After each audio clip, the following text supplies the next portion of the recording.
Hello all, my name is Mary Freivogel and I am a cancer genetic counselor in the Denver area. I am also the 2017 president of the National Society of Genetic Counselors. I would like to welcome you all to today's NSGC consumer webinar presentation entitled Cancer and Family History, How the Past Holds the Keys to Your Future. I am so honored to be part of NSGC's inaugural consumer webinar, and I'm so grateful to you all for joining us this evening. The attendance for this event is far beyond what we expected, which goes to show that consumers are really interested in information about genetics and breast and ovarian cancer. I'm really looking forward to sharing some useful information with you all, as well as hearing all the great questions you have for us. We encourage questions to be asked throughout the presentation.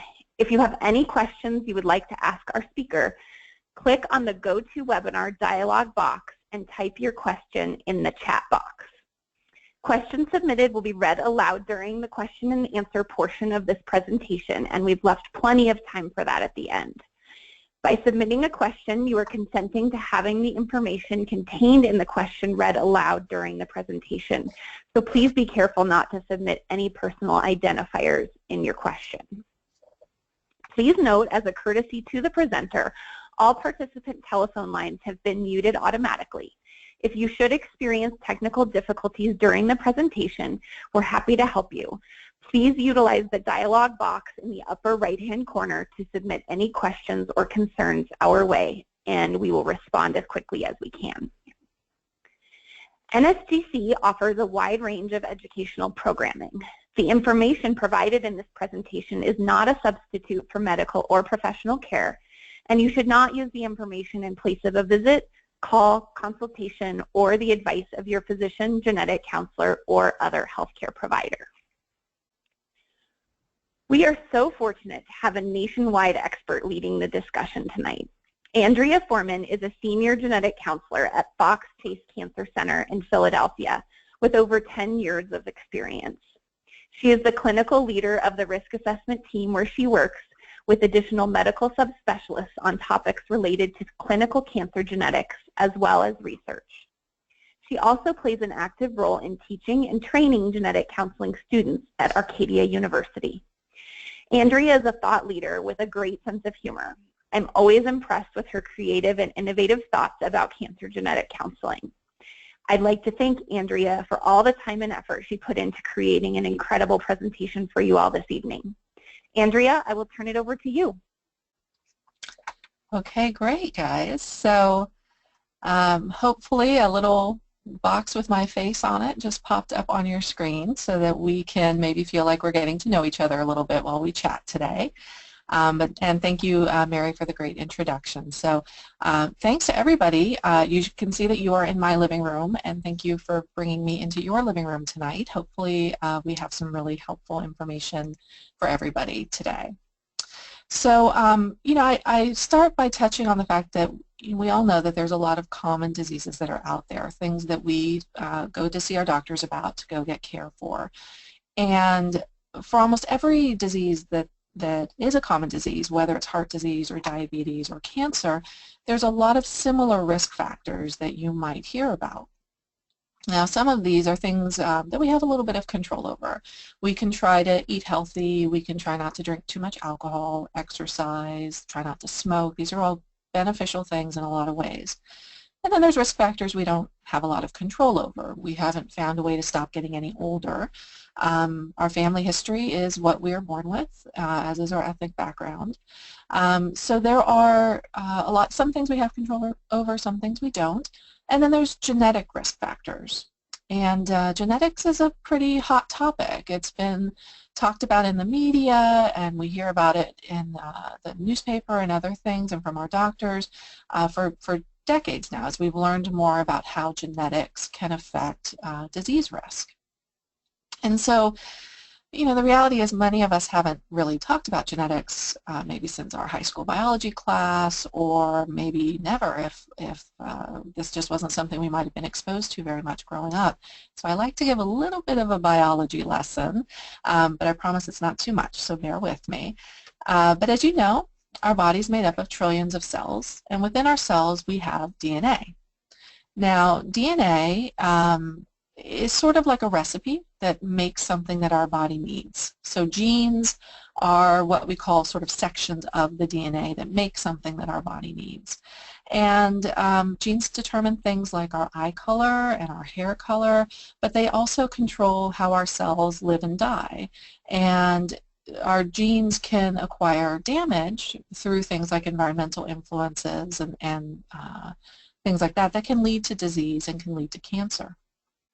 So the day that we're born, we're about as good as we're going to get from a genetic sense. And it's an awfully cute little baby, but none of us are genetically perfect. But we're as good as we're going to get at day one. And then the clock sort of starts ticking, and we start to get a little bit of damage to our genes and to our DNA over time, which can lead to different diseases and even to cancer. But really, cancer is due to a lot of different things. It's not one thing. It's not you talked on a cell phone or you ate a bacon double cheeseburger. But there's a lot of things that can sort of combine to make our risk for cancer maybe higher or lower, depending on how they affect our risk. So family history, those lifestyle choices that we talked about, the environment, but also genetics. Now, when it comes to genetics, people don't always realize that it's only about 10% of people who have been diagnosed with cancer who have a genetic reason that that cancer happened.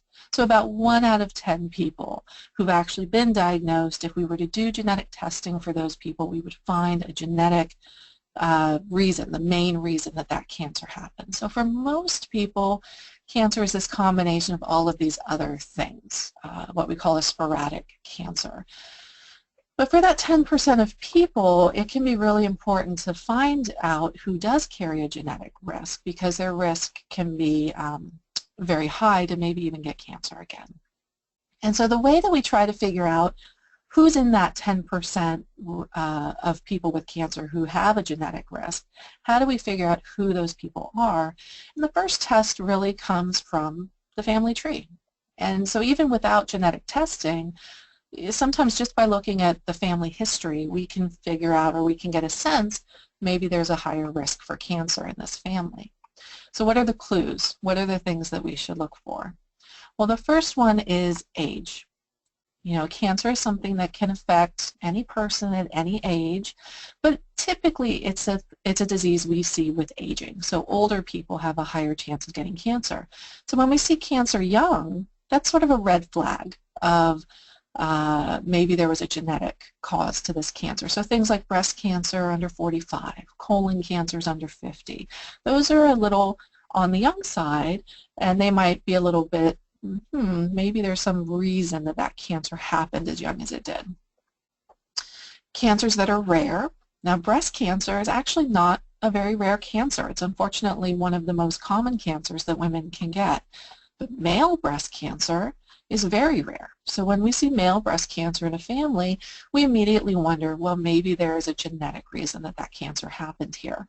Ovarian cancer, pancreatic cancer, these are other examples of rare cancers that might not necessarily say that there is something genetic in the family, but that might raise our suspicions a little bit, might make us look further into the possibility of some genetic testing. So also multiple cancers, especially in the same person. Maybe a person had breast cancer and then years later developed breast cancer in the opposite breast, or had colon cancer and then years later got a uterine cancer or something like that. So that sort of sense of getting hit twice or maybe even 3 times, that can be bad luck, definitely, but it could also be due to something genetic. And then the family history itself. Sometimes the cancers are not young or they're not rare, but they're in a lot of different family members, more than you might expect to see just by chance. So multiple occurrences in multiple family members, especially over multiple generations, kind of acts as its own suspicion or own red flag. So if you look at this family, based on what we just chatted about, you can kind of see, well, colon cancer is not a particularly rare cancer. This cancer wasn't diagnosed at a young age. We don't see multiple people with cancer in this family, so this is not a family where we would really be suspicious of a genetic or hereditary risk. But in this family, we have some different things going on. We have multiple people with breast cancer, including some really young breast cancers in the 30s and in the 50, 55, not particularly young in those cases, but 34, very young. We have ovarian cancer, we have prostate cancer. Altogether, this family really does make us suspicious that there could be something hereditary going on in this family. Now, there's a little something I want you to notice when you look at this family tree. We inherit our genetic information from our parents. If this young woman with breast cancer carried a genetic or hereditary risk for cancer, who do you think she inherited that risk from, her mother or her father? Well, if you guess dad, you're probably right. And that takes us really to our second little pearl of wisdom. So these things that I kind of want you to pay extra close attention to, these little pearls as we go along today. And this one is a biggie. And it's, don't forget to look at both sides of the family. So especially when we're thinking of breast cancer risk, ovarian cancer risk, these are sort of, we think of them as maybe female cancers. They affect the women. They would come through mom. But in reality, when there's a genetic risk, it can come from mom or dad. So we do need to look at both sides of that family. So some people will ask me, why would I want to know this information? What do we gain from it? And it's actually a really good question to ask. One of the reasons people might consider genetic testing is that they might have a higher risk to get cancer themselves. Or if they've had cancer once, they might have a higher chance of getting another cancer at a future time. If we have children, there's a chance that our children could have a higher risk to get cancer. And of course, other family members, our sisters, our brothers, our fathers and mothers, our cousins, etc. So these are all people that we may have a chance to sort of have a warning to help us know if that risk is higher, which can help us take preventive steps. And not everybody realizes that finding out that your risk for cancer might be higher than the average person doesn't guarantee that you will get cancer, and it certainly doesn't mean we can't try to do something about that risk. So oftentimes there is screening and preventive options that are available, and they can really make a difference. They can even save lives. So I kind of have to thank Angelina Jolie. I don't know if any of you remember when she wrote a story for the New York Times back in 2013 where she shared that she carried a mutation in the BRCA1 gene. And this really caused quite a ruckus, and if nothing else, it really brought awareness of hereditary cancer risk to millions of people who maybe hadn't been thinking about it or hadn't been aware of it beforehand. And she took steps. She opted to do what's called a bilateral mastectomy. She removed healthy breast tissue to try to reduce her risk of breast cancer. Now, that's a pretty dramatic step, and not every woman is going to choose to do that. We wouldn't even tell a woman that that's what she should do if she carried a BRCA mutation, but it's one of the options that a woman might have if she found that she had a higher risk for cancer. And similarly with other cancer risks, we can take other preventive steps, either with screening. Maybe we screen younger and more frequently so that if a cancer happens, we find it at a very early and treatable stage. Or in some cases, we would be more aggressive and consider surgical options or maybe medications that can help to lower risk. So there are a lot of options, and it's important to know that because we don't want people to think that they're doomed or that they only have dramatic surgeries to choose from. So having a conversation with a healthcare provider who can walk you through those options is really important. So when it comes down to it, we're trying to predict the future here. And I can't tell a person when, where, or if they will definitely get cancer, but I can help to guide how aggressive we should be and how careful we need to be if we have a better sense of what their cancer risks might be. So this is a variation on a family tree. Now, I didn't explain a family tree a few minutes ago, so let me walk you through what you're seeing here. This is something that most genetic counselors will do with you if you were to meet with somebody. We draw a family tree, a pedigree of your brothers and your sisters and your mother and father and your aunts and uncles. So in this case, circles are women. So here we've got 5 sisters here, and a square is a man. And here I've shadowed in people who've had a cancer diagnosis. And if there's a mark through them, then that family member has passed away. So we had a call. Now this isn't exactly that family history, but it's a variation of the family history. And these 5 sisters said, we want to come in for genetic testing. We all want to come in together. Now, in looking at this family tree, you see a few things that are kind of suspicious based on what we talked about before, right? We have some young breast cancers, multiple people in the family. We have an ovarian cancer. So this is certainly a family where genetic testing is appropriate. But when they call and they say 5 of us want to do genetic testing, and testing still can be pretty expensive, several $1,000s for a single genetic test. So we said, well, you know, I don't know that we need to see all of you. And the reason is that, remember that these genetic risks are fairly rare. So when we're trying to figure out who's the best person to start our testing with, I like this picture that a genetic counselor colleague of ours came up with, where let's pretend that you have a tree that makes beautiful red apples.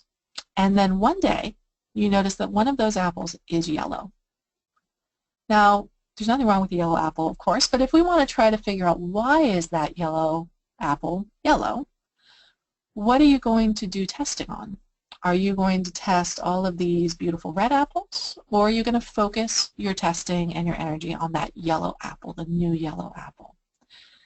So we would usually start with the yellow apple in this case. So this brings us to our little pearl of wisdom number 3. When you're looking for something rare, and these genetic mutations are rare, you want to start the search in the person who's most likely to carry that genetic risk. They're going to give you the most information. Now, that can't always happen. People may have passed away who've had cancer, or maybe they're not interested in being tested.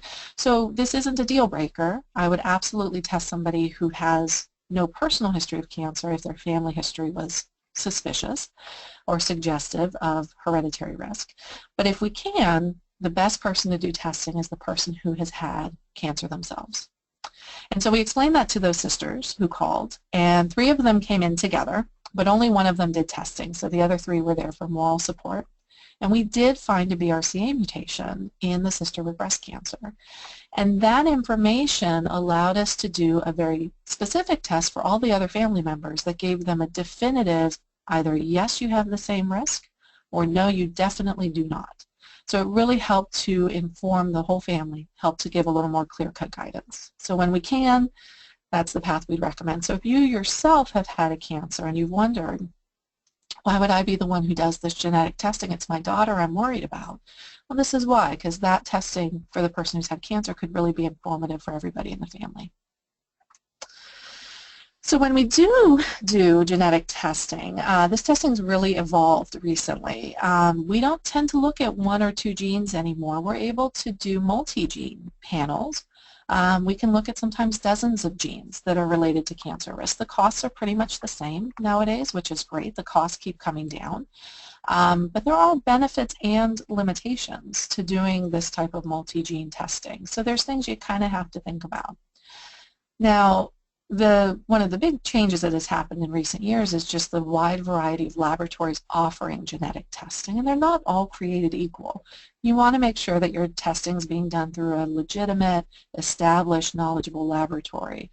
There's also a lot of different tests that you could potentially order. You could look at 1 gene, 10 gene, 20 genes. Maybe we look at only genes related to breast cancer risk, but maybe we look at genes related to breast and colon and ovarian and uterine and other cancer risks. There's a lot of variety out there, and a lot of different genes that we can look at. So this has left genetic counselors frustrated at times trying to figure out what the best options are for our patients, but it does mean our patients have a lot of variety and a lot of options open to them, but it can get complicated. So this is when having a provider who knows their stuff and can help you navigate the insurance coverage and which tests are the best, can help walk you through that. That's really a beneficial thing to have. So the other thing that we have to kind of keep in mind is that there is such a thing as too much information, and what counts as too much information is different for every patient. Some patients are like, give me everything, nothing's going to worry me, and others might have more concerns. Something to know is that sometimes the cancer risks that we find, even with a positive genetic test, might not really be that high. They may be elevated above average, but the question of how high does a risk need to be before we do something like surgery or medication or high-risk screening. Some of these genes are not as high risk as others, so we might vary how aggressive we are with the screening and the medical management based on how high the risks are. Some of the risks are unclear. We weren't doing this type of multi-gene testing more than a few years ago, which means some of the genes that we now test for, we don't know as much about. We've had BRCA testing for 20 years now. We have not had that long of testing and as much time to learn for some of these newer genes. And that can make it hard to know what to do with the information, even if we found a positive test result. And we're still learning, because some of these genes are new. Recommendations that we have today might be different in a few years. And so you need to make sure that you're seeing a provider and you're with somebody who can help to keep you up to date as these things evolve. So, pearl of wisdom number 4, sometimes in our quest for answers, we actually end up with more questions than we started with. And that's okay as long as that is something that you would be comfortable with and as long as you've got somebody to help you navigate that. So I talk a lot about sort of breast and ovarian cancer and the examples that we showed, but really there's a lot of different cancer types that can have cancer risk.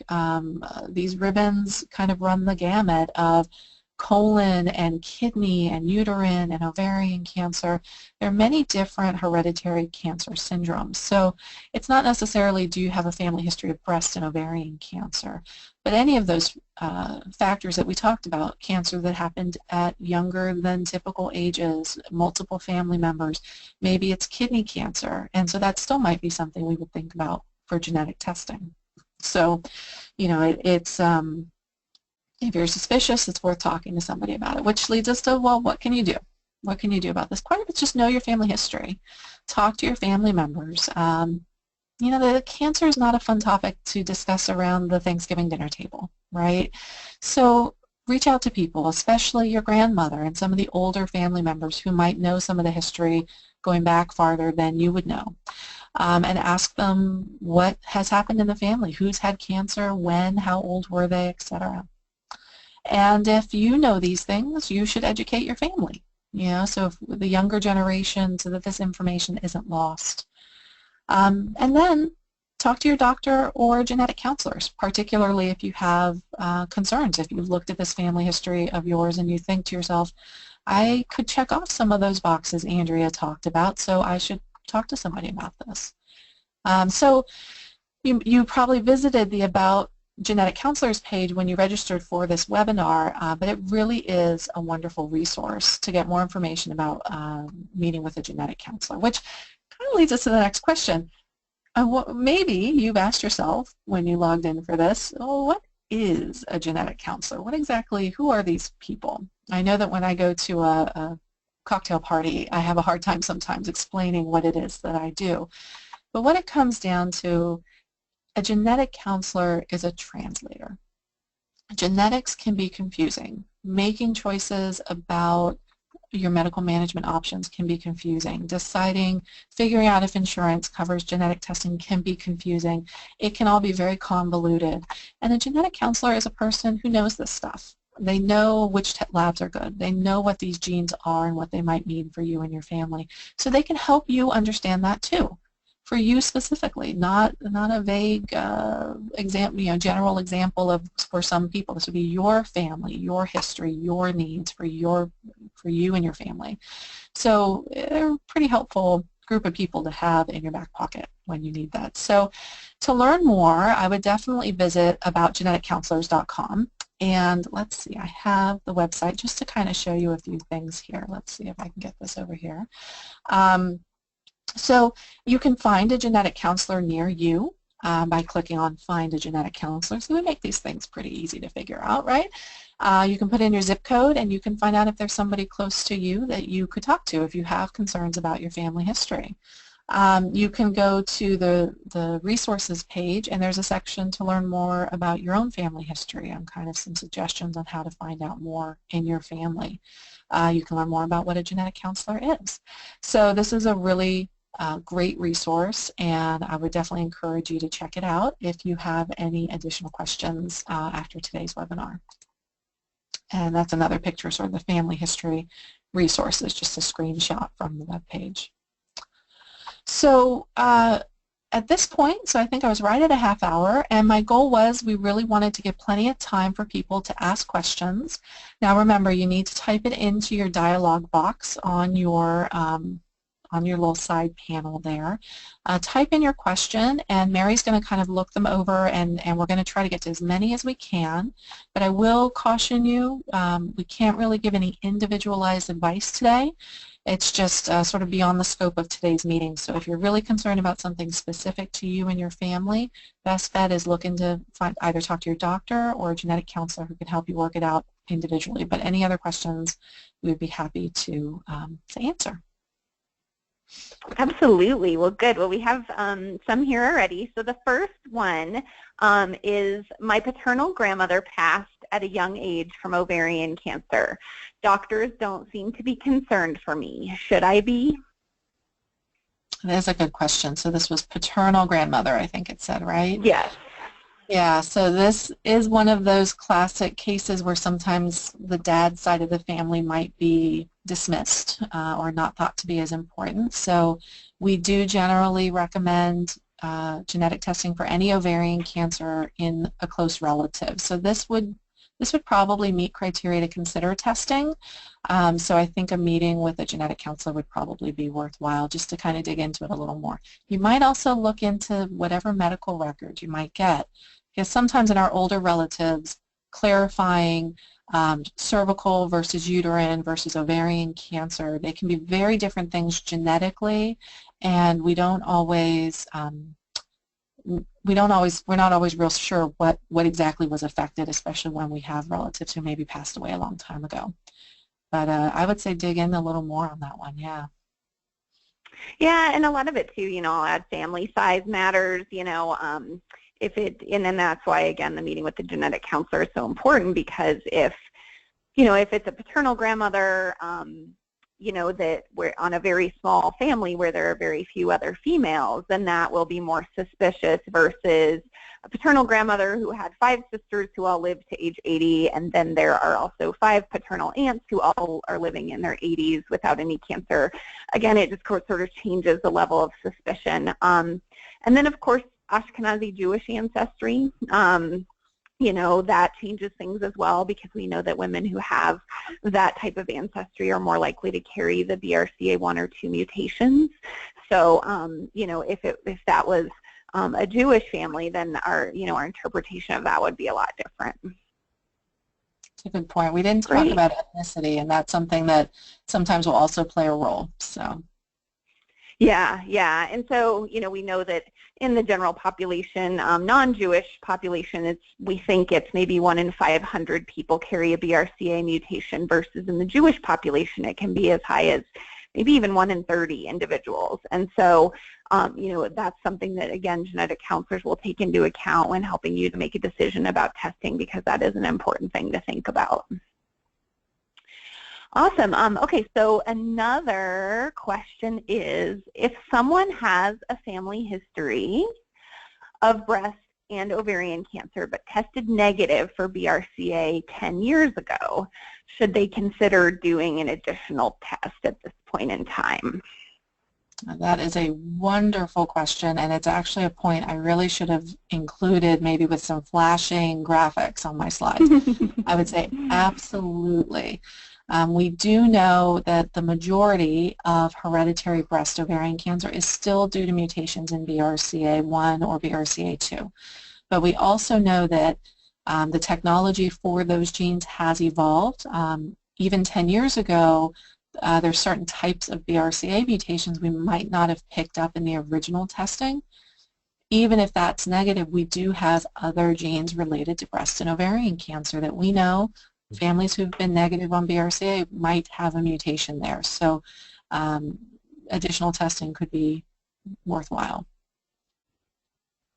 Absolutely, and I think that goes, Andrea mentioned that, things are always changing with genetics, and so that's, we always encourage our patients to, keep in touch with us, and because things can change so dramatically, and technology changes, and what we know about and the clinical aspect changes, and so it's really important to, stay on top of that as time goes on. So in general, what is the controversy behind genetic testing? And I think maybe this question is more along the lines of, why would someone not want to do genetic testing? That's a good question. It's a very personal decision. It can be, I hear from different patients, and for some patients it is no question, no doubt, no worry at all. They want this information. But for others, there can be an emotional burden that comes along with knowing that your risk for cancer is higher. It's not an easy thing to hear, even when we can say, yes, but we can do things about that risk. It's still can be a bit of a psychological challenge, maybe. It can weigh on our minds a lot. It can cause worry. So for some people, they know themselves well enough to know that that's a burden that would be challenging for them. And then another element maybe is questions about genetic privacy. This comes up sometimes. People worry that their genetic information could be used to deny them health care or coverage for things. There are laws that protect health insurance and employment. You really shouldn't be able to be hired or fired based on genetic test results, or your insurance premiums raised because you carry a genetic risk for cancer. It's not supposed to be treated as a pre-existing condition. Some things, though, like life insurance and disability insurance, there's no specific protections in place for that type of insurance. So those things, genetic testing could come up, and they might ask, have you ever had genetic testing? So there can be some challenges there, although fortunately work and health insurance are pretty well protected, which is probably the most important things, but it would be nice for those protections to maybe expand even more. Absolutely. I think that underscores something that I've been trying to explain to a lot of people lately is genetic counseling and genetic testing are not one and the same. Genetic counseling is the process of making an informed choice about genetic testing in partnership with an expert who can help you make that choice. And so I think sometimes people are hesitant about genetic testing, and that's what keeps them from going to a genetic counselor. And I say, no, you should definitely go to a genetic counselor, because that's the way you'll get the information to really make an informed choice. And that choice may be that you're not going to have testing, or that you're going to talk with your mother about potentially having testing. But I think sometimes people think those two things are synonymous. Like when you go for genetic counseling, you have to have, a sample collected for genetic testing, and that's definitely not the case. That's not what we are there for. We're there to help you make a decision that makes sense for you. I sometimes joke, I don't get a commission off of the number of tests that I order. I get no kickbacks from the laboratories, I promise. So it's we want to educate. We want to serve as that translator, help you be comfortable with the information that's applicable to you and your family, and then you decide. And sometimes at the end of the day, my patients say, you know what, I want to go back home, I want to talk to my kids about this, or I want to go get something squared away before I move forward, and that's fine. That's perfect. We want Absolutely. You to make it right for you. Absolutely. So someone said, I'm BRCA2 positive. At what age should my kids be tested? Well, that's a good question, too. We tend to think, generally, if there's no cancer risk in childhood, then we won't do the genetic testing in children. We want people to be an adult who can make that decision for testing for themselves, so at the earliest 18. But really the question kind of comes, well, at what point can I do something about this information? So if screening and medical care is not going to be affected until a certain age, then there's not really much of a potential benefit to doing it at 18 or 19. If the earliest screening we might start would be 25, for example, for breast screening in a BRCA carrier. But really at 18, legally, a person can decide if they want to do testing, but a lot of times I find that young women, especially getting through college, getting through that sort of period where you're trying to establish yourself as a young adult, mid-20s, that's often a good age to think about testing. Here's another good question. I think this is sort of specific to one particular situation, but I do think it's a good question. So I tested positive for Lynch syndrome, so all my siblings are getting tested now. My labs were sent to one specific laboratory, and my sister is getting tested, but this laboratory isn't in her network. So it would cost her a lot of money to get tested at that lab. Her genetic counselor wants her to test with that same lab because my information is already there. Does it matter if she gets tested at the same lab, or can she be tested with another lab that's in her network for her insurance? That's a good question, and insurance complicates things. You know, in an ideal world, we'd be able to send whatever test we want to whatever lab we want and not have to worry about that, but insurances do have preferences. The most important thing is accuracy. So the reason we typically say test at the same lab that the first person in the family was tested where they found the mutation is you know that that lab has seen that mutation and is going to be able to give an accurate answer about whether the other family members have that same mutation. Having said that, it is reasonable to go to another lab and even share the mutation that's been seen before. The test reports tell us exactly what gene at exactly what location, and even just say, have you guys seen this mutation before? Has this been seen in this lab before? And usually a legitimate lab will be able to take the report from a different laboratory and be realistic as to whether they will be able to accurately detect that mutation. So ideally, yes, we like to stay with the original lab, but that's not always a possibility. So as long as somebody does their homework and makes sure that the backup lab can accurately do the test, you know, I would do it. Yep. And I think, again, this underscores the fact that this is complex and you know, you need an expert helping to guide you through this, because lab choice is a really important thing. You want to choose the right lab with regards to how much it's going to cost you out of pocket, with the type of technology they use, with the professional staff they have, and the experts that interpret the way that those results are called out. You know, with genetic testing, it's actually not as simple. Either, you know, there is something or there isn't. A lot of times there's a specific variant, and experts really need to weigh in on whether that variant is a problem or not. So again, all of these things just underscore the importance of involving a genetic counselor in this process, or an expert that can kind of guide you in it. When looking at your family history, is it possible for diagnosis and risk to ebb and flow, where there are generations that have cancer diagnoses, then several generations without, and then it reappears? Good question, and people, yeah, you guys have great questions today. These are good. People ask sometimes about like skipping a generation. Can these genetic risks skip a generation? Well, if a gene mutation is present, it's either there or it's not, and you can't pass on what you don't have.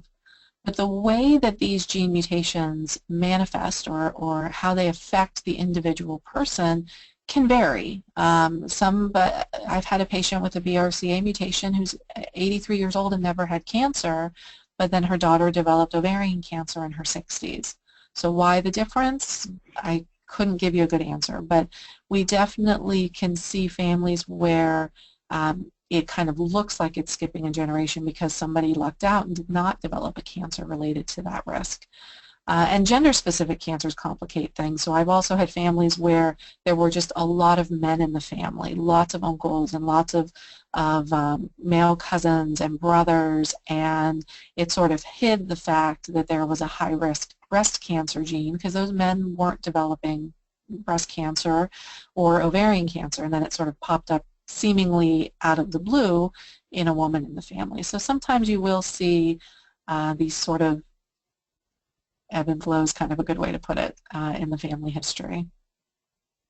Absolutely.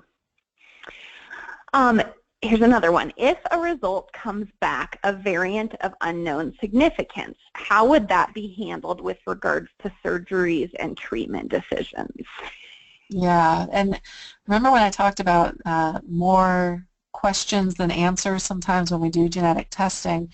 this issue of unclear variants is something that we are definitely seeing more now that we're doing multi-gene tests. So the more genes that we look at, the more DNA that we're reading, the more potential to find a change in the DNA that we're not quite sure what that change does. So we didn't talk about it too much. I don't have any of my pretty pictures that I sometimes use with my patients, but we all have DNA variation. Most of these variations don't hurt us in any way, shape, or form. I've recently started saying it's like spelling the word gray. Half of you listening might spell gray with an E, and half of you might spell gray with an A. You're all right. Nobody's wrong here. It's just a variation. So those types of DNA changes, they don't cause any trouble. But sometimes we'll find a change in the DNA, and we won't know. Is this a normal variation or a cancer-causing variation? And that can be a very frustrating result when you're looking for an explanation in the family. But when it comes down to it, we ignore an inconclusive result, which I realize sounds like maybe we're being lazy and we just don't want to deal with it. But the reality is most of these unclear results will end up being nothing. They will not be related to cancer risk. And we can't make medical recommendations based on an inconclusive result. So any recommendations that are made will be based on personal and family history. So if there's a family history of breast cancer, you're still going to be followed closely based on the family history. I don't need, even if the genetic results are negative or inconclusive, we might still follow you closely based on that family history. So no action should be taken based on an inconclusive result, which is not always a very satisfying answer. Yeah, no, it's true. And I think that's the other thing to remember, and I know we've talked about this, but, in a lot of cases, we still can't ignore that family history. It depends on the situation. Again, if we know there's a mutation in a family and you test negative for that mutation, then that's more of a clear yes, even though there's this strong family history and this gene mutation. If you don't have that gene mutation, then you're average risk. But if we don't know whether there's a gene mutation or not in the family and we test you, you don't have cancer, but your mother had it and your aunt had it, and none of them are available to be tested, and so you choose to be tested. Even if you test negative for every gene out there, we still have to look at your family history and manage you according to that. And we're probably still going to tell you, yes, even though you tested negative for all of these genes, you are still at a higher risk for breast cancer, and it's probably not as a higher risk as it would be if you had a BRCA mutation, so that's good news. But there is still an increased risk, and so you still need to have the screening mammograms. You may need to also think about a breast MRI in addition to mammograms. So those are all things that, again, we never want to ignore that family history. How about insurance coverage of genetic counseling and testing? Do you want to talk a little bit about that? Yeah, so many insurance companies really appreciate and cover visits with a genetic counselor. Some even require a visit with a genetic counselor before any genetic testing because they recognize that we can kind of help navigate these in a streamlined way. But the testing is usually dependent on the family history. So there are criteria that are out there that sort of follow these rough ideas that we discussed today, that if you meet those criteria, then most insurances will actually cover the cost of genetic testing. Sometimes we run into trouble with people who've had testing before, so we talked about if you've previously been BRCA negative. Sometimes insurances are a little hesitant to pay for more testing, kind of depends on the insurance plan. But even nowadays there are some testing options where the costs have come down so much that we can sometimes still pursue testing for a somewhat reasonable cost, anywhere from $250 to $475, even when insurance denies it. So insurance shouldn't be a huge barrier. I mean, that's still money. I mean, I understand that that's not something people necessarily want to be spending if they can get it covered by insurance, but there's also hardship programs sometimes for people in financial need. So again, these are things that a genetic counselor can help to navigate, but for most appropriate people, I would say that insurance typically does cover the testing. Awesome, thank you. Yeah, and depending on it, it actually, BRCA1 and 2 testing is part of the Affordable Care Act, as is the counseling that goes along with it. Again, there are always exceptions to that and exceptions to, you know, the plan and all of that. But a lot of times these things are covered. If you meet specific criteria, they're covered at no cost sharing to you, which means that even if you have a large deductible, it may not be subject to that. So again, these are all very dependent on your particular plan, but it is wonderful that that is part of the Affordable Care Act for people who meet the criteria. So that's something to keep in mind as well. Let's see, what else do we have?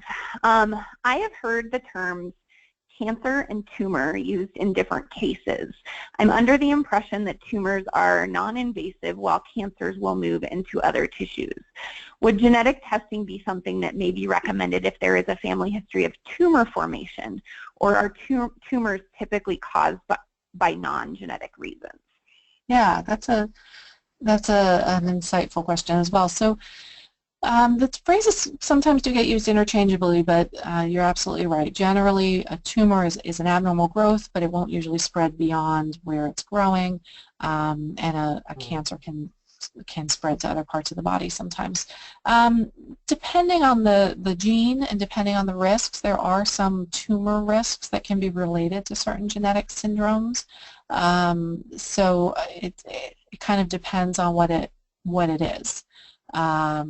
I think more often we think of the invasive types of cancers, but certain syndromes can have tumor risks as well. So what I think of is like something called gastrointestinal stromal tumors, which can grow in the abdomen. Those can be seen, they're often benign, they can often be treated well, but they can be seen with different genetic risks, so that it is possible. Yeah. How do you advise patients to advocate for themselves when they're concerned about cancer in their family history? Like as far as getting the referral, like are there things you would maybe share as to how to have that conversation with a physician or with their healthcare provider, you know, to facilitate that discussion? Yeah, that's a good question. You know, I haven't heard of too many people hitting too many roadblocks with that. The nice thing is you can find your own genetic counselor. So like we said, if you go to the website aboutgeneticcounselors.com, put in your zip code, you can actually reach out to a genetic counselor or their office directly. And if you need a referral, they'll usually let you know that, and you can request that through your doctor's office. So I would hope nobody's going to deny you that. The awareness of genetic testing and genetic counseling has really expanded in the last several years. So many physicians and nurses that you might see for your care are aware of this and often happy to have you to get you where you need to go to get this information if they feel it's not something that they can take care of themselves for you. So yeah, definitely use the website, use the resources there to find somebody close to you if possible. There's even online resources where you can do like a telegenetics if you happen to live someplace where there aren't a lot of genetic counselors nearby. So there are options. So hopefully you're able to get somebody easily for yourself if you need to. Absolutely. My mother had genetic testing done through her doctor's office. Should she go see a genetic counselor to go over her results? I think that really depends on the doctor. You know, some of these physicians are very familiar with genetic testing, and they do a good job of explaining everything to their patients. I think if your mom had any questions or seemed confused about anything at all, or just had questions she didn't feel she necessarily got answered easily, then absolutely it could be helpful.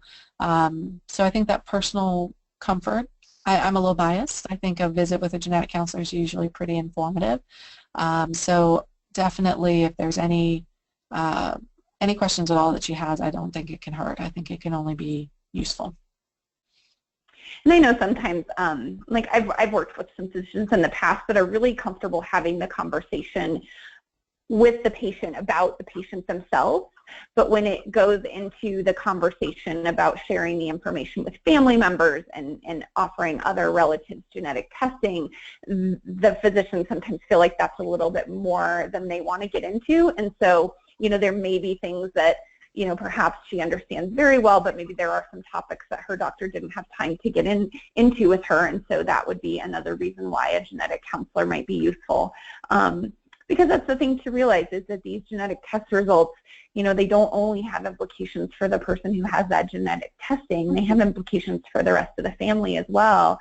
And that really is, I think if you look at, somebody in the family has colon cancer and you do a genetic test in them and you identify that they have a gene mutation.